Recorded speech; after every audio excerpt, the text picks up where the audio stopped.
Hello, my dearest students. Welcome to the channel Let's Study Saath Saath. As you all know that we are doing a series of American authors which are important for all the literature exams, and in this series we are studying about Faulkner, whose full name is William Cuthbert Faulkner. I have already uploaded its first part in which I have discussed about Faulkner's biography and his important works, and also practiced 30 questions. Today we will do its second part. In this video we will again practice 30 most important questions. Let's continue. Okay. First question is, which was the last novel of Faulkner? Faulkner का सबसे last novel कौन सा था? The Wild Palms, the Hamlet, the Reivers, Mosquitoes. As you all know that William Faulkner have written so many novels, almost 17 to 19 novels he has written, and his which novel is his last novel? What should be the right answer? Yes, यहाँ पर जो right answer होगा वो क्या होगा? The Reverse. Okay, option number C is the correct answer. When did it published? It was published in 1936. Okay, moving to the next question. I believe that, just a minute, I believe that man will not merely endure, he will prevail. Who said? ये statement किसके द्वारा कही गई है? Ernest Hemingway, Fitzgerald, William Faulkner, Robert Frost. Who is the speaker here? Yes, right answer is William Faulkner. Okay, option number C is the right answer. There are so many comments who was said by William Faulkner. Again, a statement: the poet's voice need not merely be the record of man. It can be one of the props, the pillars to help him endure and prevail. Who said? देखिए, ये ना complete statement दी गई है. अभी आपने last वाली जो statement दी वो only it has given only one line. Okay, यहाँ पर जो है ये कंप्लीट पूरी स्टेटमेंट दी गई है. क्या है? The poet's voice need not merely be the record of man, it can be one of the props, the pillars to help him endure and prevail. Who said? Obviously William Faulkner. Okay, option number C is the right answer. Moving to the next question. Next question is Faulkner. There is a spelling mistake. Just a minute. Yes, Faulkner got inspiration for writing novels from. Faulkner को novel लिखने की जो inspiration थी वो किससे मिलती है? Easy one. Options are William Shakespeare, Ezra Pound, S Anderson या फिर Meredith.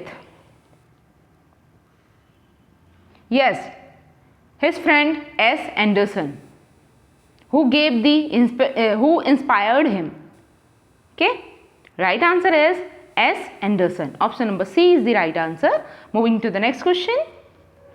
Faulkner's people experience defeat but they do not withdraw. For Faulkner the keyword is. देखिए, it was an statement. Faulkner's people experience defeat but they do not withdraw. तो इसमें keyword क्या है? डूम है, eternity है, will है या death है? यस, राइट आंसर है यहाँ पर doom. Option number A is the right answer. Moving to the next question.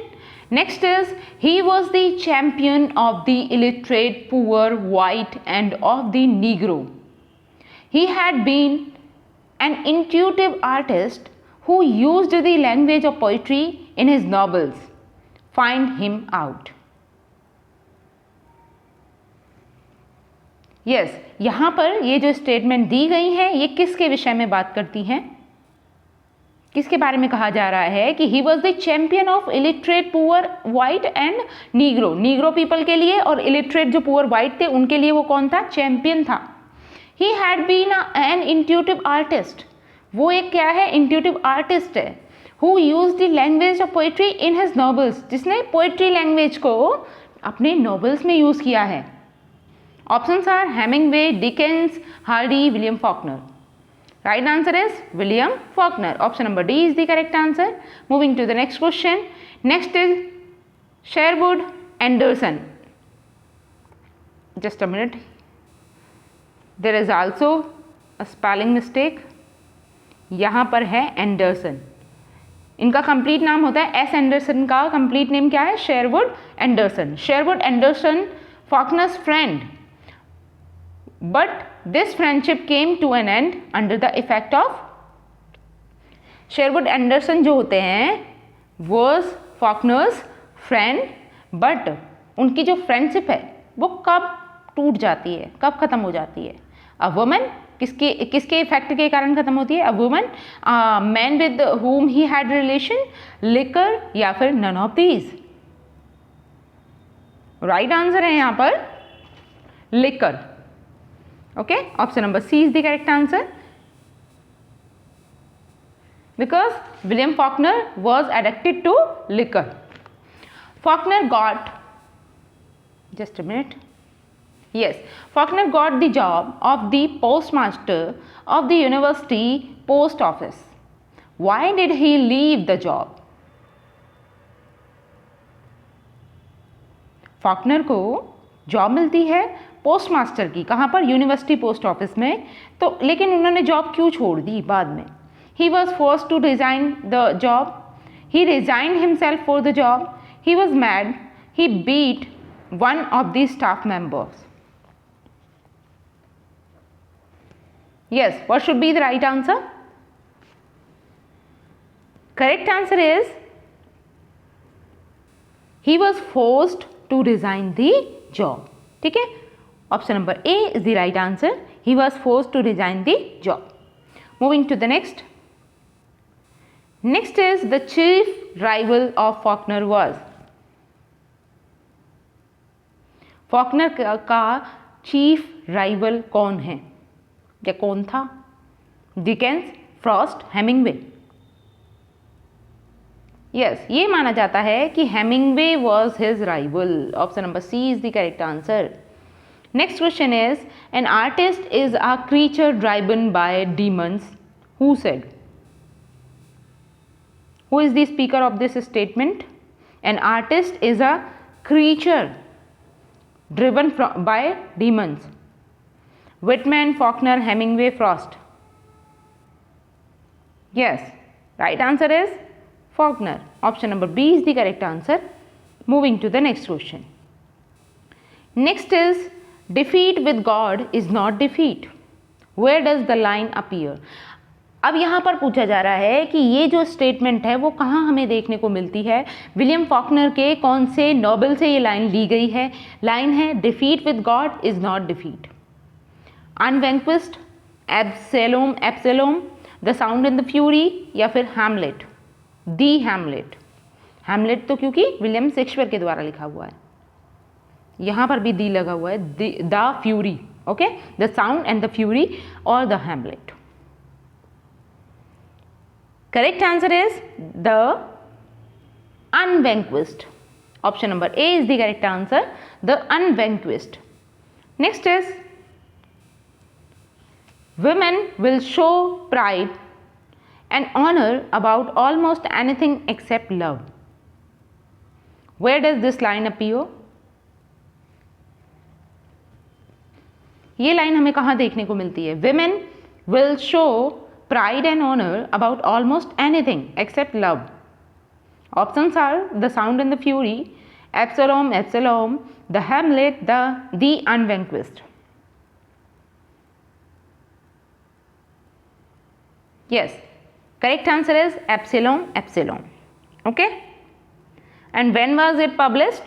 Epsilon, epsilon. Yes, 1936. Moving to the next question. Next is Vision in Spring is a poetry collection of.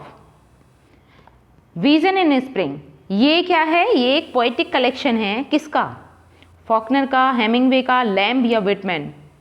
Right answer is William Faulkner. Option number A is the correct answer. Faulkner का ये एक poetic collection है, ध्यान रखना है. Vision of spring. Next is the poet's voice need not merely be the record of man, it can be one of the props, the pillars to help him endure and prevail. Who said? We already read it. Option है Whitman, Hemingway, William Faulkner, Frost. Yes, right answer is William Faulkner. Moving to the next question. Next is I believe the man will not merely endure, he will prevail. This is also repeated question. Whitman ने कहा है, Faulkner ने, Hemingway ने, Frost ने. तो ये Faulkner के द्वारा कहा गया है that I believe the man will not merely endure, he will prevail. Moving to the next. Next is The Sound and the Fury appeared in. ये जो इनका पर्टिकुलर वर्क है the sound in the fury, जो बहुत ही most famous work रहा है इनका, कब पब्लिश होता है? 1929, 30, 1931 या फिर 1932? Yes, right answer is 1929. Option number A is the correct answer, 1929. Next is Jason Compson, Quentin Compson, दिलसे Gibson, Benjamin Compson, या इनका शॉर्ट नेम क्या होता है? Benji Compson. ओके, तो ये सब कहाँ अपीयर होते हैं? मतलब हमें ये सारे जो कैरेक्टर्स हैं वो विलियम फॉकनर के कौन से पर्टिकुलर वर्क में देखने को मिलते हैं? The Hamlet, Requiem for a Nun, ये कैसा वर्क है? अगर इसकी स्पेशलिटी की बात करें तो ये हाफ प्ले है और हाफ नॉवल है, ध्यान रखना. आ फेबल एक ऐसा वर्क है जिसके लिए इन्हें पुलित्जर प्राइज भी मिला है और नेशनल बुक अवार्ड भी मिला है. एंड अगर हम इससे रिलेटेड ये जो कैरेक्टर है वो कौन से नॉवल में, ये देखें तो ये राइट आंसर हो जाएगा साउंड इन द फ्यूरी में. ओके, जो पब्लिश होता है 1929 में. Okay, right answer is the sound in the fury. Moving to the next question. अभी कुछ क्वेश्चन जो है ना साउंड इन द फ्यूरी से ही आने वाले हैं, ध्यान रखना. Who has extraordinary psychic powers in the sound in the fury? तो ऐसा कौन सा पर्टिकुलर कैरेक्टर है साउंड इन द फ्यूरी में जिसमें एक्स्ट्रा ऑर्डिनरी साइकिक पावर्स हैं? बेंजी, जिसका पूरा नेम क्या है? बेंजामिन है, जेसन है, या फिर क्विंटिन है, दिलसे है? तो जो साइकिक प्रॉब्लम हो कह सकते हो आप, ये साइकिक पावर कह सकते हो, किसके अंदर है? वो है बेंजी के अंदर. ठीक है, Benjamin. Option number A is the correct answer, Benjy. Moving to the next question. Next is Compson children are attached to the grandmother to whom they refers as. Compson children जो थे वो अपनी grandmother से बहुत ज़्यादा attached थे. To whom they refer as, जिसको वो क्या कहा करते थे? दिल से कहते थे, कैडी कहते थे, या फिर डिमोडी? None of these. तो राइट आंसर है यहाँ पर Damuddy. Okay, option number C is the correct answer. Moving to the next question. Mrs. Compson feels a preference for. Option है Jason, Quentin, Caddy, none of these. Right answer is Jason. Option number A is the correct answer. ये सारे ना एक बार आप the sound and the Fury की summary को cover कर लेना, उससे आपको सारे क्वेश्चन क्लियर हो जाएंगे. In the story of the sound and the fury, is the story of sound and the fury in chronological order? Question क्या है, ध्यान से समझना है कि साउंड एंड द फ्यूरी जो वर्क है इनका, वो क्या एक प्रॉपर क्रोनोलॉजिकल ऑर्डर में है या नहीं? जैसे कि आप जानते हो कि ये ना it has been divided into 4 parts. Okay, in the very first part it has been talking about 1928. Okay, or there are all 4 parts, there are all 4 speakers for these 4 parts. Okay, different speakers for these parts. First of all, in the very first part, the speaker is, who is the speaker? Yes, speaker is Benji. The speaker is, कौन होता है speaker? Benji. Okay, and the story happens in 1928. ऐसे ही अगर हम second part की बात करें तो सेकंड पार्ट में स्पीकर कौन है? Quentin. Quentin is the speaker and the story happen in 1910. Third part में Jason is the speaker and the story happens in 1928. तो आप कह सकते हो कि ये जो पर्टिकुलर वर्क है, the sound in the Fury, is not in the chronological order. Right answer is no. Okay, option number A is the correct answer. Moving to the next question. Who claimed for having incestuous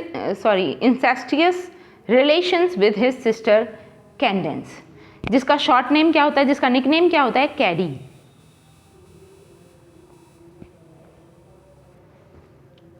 किस पर ये claim किया जाता है या किसके लिए ये माना जाता है कि उसके अपनी ही सिस्टर से रिलेशंस रहे? सिस्टर का नेम था Candace. Quentin, Herbert, Charlie. What should be the right answer? Yes, right answer is Quentin. Option number A is the correct answer. Quentin. Quentin के कैडी के साथ में इंसेस्टियस रिलेशनशिप रहता है.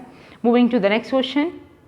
Who drowned himself on account of his sister's marriage in The Sound of the Fury? Option है Jason, Quentin, Caddy, none of these. Yes, right answer is Quentin. Option number B is the correct answer. Next is, who has passion for his sister in The Sound of the Fury? अपनी sister के लिए ही passion किसके अंदर है? Sound in the fury में. Jason के अंदर, Quentin, कैडी. कैडी है. कैडी तो खुद मतलब कैरेक्टर में ही है. ठीक है, मतलब क्वेश्चन में ये सिस्टर का नेम ही क्या है? कैडी है. तो ये तो वैसे ही रॉन्ग हो जाएगा. नन ऑफ दीज भी नहीं होगा. किसका है बताइए? Jason, Quentin. Yes, right answer क्या होगा? क्विंटिन. क्विंटिन का ही तो रिलेशन रहता है अपनी सिस्टर के साथ में. Next is, he is an idiot boy who slobbered all day. He could be silenced only by Candace. ये cold ना होके could है.